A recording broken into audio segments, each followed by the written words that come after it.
Coba bayangin deh, ada sebuah taruhan, hadiahnya itu kekayaan melimpah, tapi kalau kalah, hukumannya mati. Nah, inilah dunianya Abu Nawas. Sosok legendaris dari Timur Tengah yang super terkenal karena akalnya yang luar biasa, yang bisa membalikan situasi paling mustahil sekalipun. Kali ini kita bakal bedah salah satu strateginya yang paling berbahaya. Kisah-kisah Abu Nawas ini bukan dongeng biasa ya, bukan cuma buat pengantar tidur. Cerita-cerita ini yang banyak kita kenal dari kisah 1001 Malam, itu sebetulnya kayak studi kasus tentang kecerdasan dan psikologi manusia. Soalnya Abu Nawas itu bukan pahlawan super, dia nggak punya kekuatan apa-apa. Senjatanya cuma satu, akal.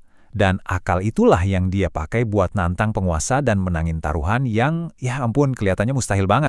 Oke, coba deh bayangin sebentar. Anda bisa nggak menghina orang paling berkuasa di negeri ini, terus malah bikin dia ketawa ngakak? Bukan senyum tipis ya, tapi ketawa terbahak-bahak sampai sakit perut. Kedengerannya mustahil banget kan? Nah, ini dia inti dari taruhan super gila yang diterima sama Abu Nawas. Jadi ceritanya gini, semuanya itu berawal dari obrolan sore biasa. Teman-temannya Abu Nawas mungkin udah pada bosen kali ya lihat dia menang terus, akhirnya ngasih tantangan pamungkas. Sebuah taruhan yang sengaja dirancang biar dia gagal total. Mereka yakin seyakin-yakinnya kali ini akal Abu Nawas bakal mentok. Dan tantangannya adalah tunjukkan pantatmu ke Raja Harun al-Rashid. Gila kan? Di depan umum lagi. Ini tuh penghinaan level dewa, yang hukumannya udah pasti, pancung. Tapi ada satu syarat lagi yang bikin ini jadi mustahil banget. Rajanya nggak boleh marah sama sekali. Justru dia harus ketawa. Gimana coba caranya ngubah penghinaan jadi lawakan? Terus hadiahnya apa? 100 keping emas. Wow, itu cukup buat hidup mewah seumur hidup loh. Tapi ya itu, risikonya ngeri. Salah sedikit aja, salah pasang senyum, kepala Abu Nawas bisa-bisa langsung menggelinding. Ini benar-benar pertaruhan antara kaya raya atau mati. Tapi, ya namanya juga Abu Nawas. Bagi dia, ini bukan ancaman. Justru ini panggungnya dia. Kesempatan emas buat ngebuktiin kalau akal itu bisa ngalahin kekuasaan. Jadi, tanpa ragu sedikit pun, dia terima taruhan itu. Dan saat itu juga, otaknya langsung bekerja, mulai merancang sebuah pertunjukan yang gak akan pernah dilupakan. Nah, panggungnya udah ditentuin seminggu kemudian. Sebuah jamuan kenegaraan. Dan ini bukan pesta biasa ya. Semua menteri, semua pejabat penting kumpul di sana. Ini adalah momen di mana wibawa raja itu lagi di puncak-puncaknya. Bisa dibilang, ini tempat paling buruk buat melakukan penghinaan, tapi sekaligus tempat terbaik buat sebuah pertunjukan yang jenius. Oke, langkah pertama Abu Nawas. Dia sengaja datang telat. Padahal di acara kenegaraan kayak gini, ketepatan waktu itu nomor 1. Tapi justru itu, telat adalah cara paling gampang buat bikin semua mata langsung liatin kamu, terutama mata sang raja. Ini jelas bukan kebetulan, ini baru babak pembukaan dari rencananya. Tapi nggak cuma itu. Begitu masuk, dia sengaja cuek sama semua karpet mewah yang terhampar indah. Bukannya gabung sama tamu lain, dia malah milih duduk di lantai tanah yang kosong di pojokan paling belakang. Setiap gerak-geriknya itu aneh, kayak teka-teki visual yang sengaja banget dirancang buat mancing rasa penasaran raja. Dan umpannya berhasil. Rajanya yang lagi pidato sampai berhenti sejenak. Gimana enggak? Pemandangan satu orang duduk di tanah di tengah kemewahan istana itu kan aneh banget. Gak mungkin diabaikan. Rasa penasaran sang raja udah gak ketahan lagi, dan beliau pun langsung bertanya.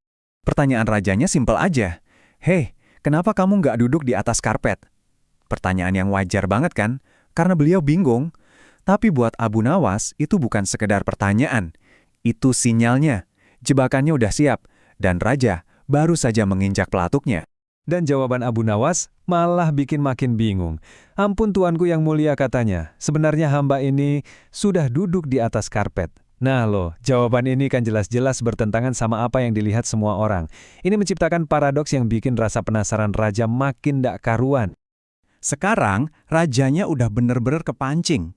Karpet yang mana maksudmu Abu Nawas? Tanya beliau. Sang raja sama sekali nggak sadar kalau dia lagi digiring ke puncak dari lelucon ini. Dan sekarang, bukan cuma raja loh, tapi seluruh tamu undangan ikutan nahan napas, nungguin jawaban dari teka-teki Abu Nawas. Dan inilah dia momen puncaknya. Panggungnya udah siap, semua mata tertuju ke satu orang, Abu Nawas sekarang bakal mengungkap karpet misteriusnya itu. Dengan santai, Abu Nawas berdiri, jalan mendekati raja, terus dia berbalik dan nungging. Syarat pertama taruhan selesai. Terus dia nunjuk sepotong kain karpet kecil yang dijahit di pantat celananya. Coba pikirin deh, secara teknis dia kan nggak bohong sama sekali. Dia memang lagi duduk di atas karpet. Sesaat, seluruh ruangan hening. Terus, pecah. Raja nggak bisa nahan lagi. Beliau ketawa ngakak sampai terpingkal-pingkal. Kelucuan dari situasi yang super absurd ini, jawaban teknis yang konyolnya minta ampun, langsung mecahin semua ketegangan. Tawa raja nular ke semua orang, dan seluruh istana jadi riuh.